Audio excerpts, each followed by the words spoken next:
আসসালামু আলাইকুম গাইস, আপনারা সবাই কেমন আছেন? আশা করি ভালো আছেন। আমরা আলহামদুলিল্লাহ ভালো আছি। দেখতে পাচ্ছেন আমরা 3 বন্ধু সাইকেল নিয়ে বেরোচ্ছি। আমরা এখন স্টাইল করব।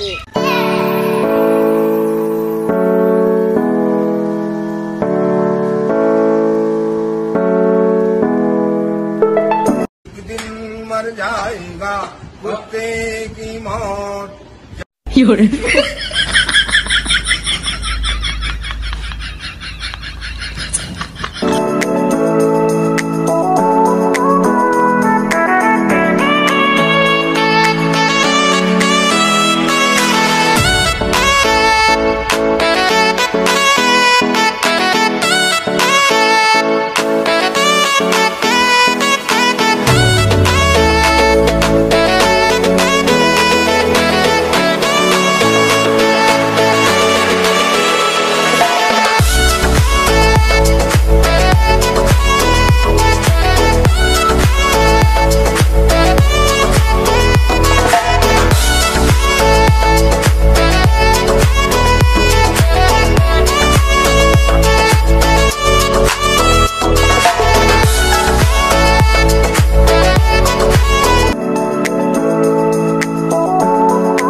আমরা অনেক কষ্ট করে ভিডিও বানাইছি আপনাদের জন্য।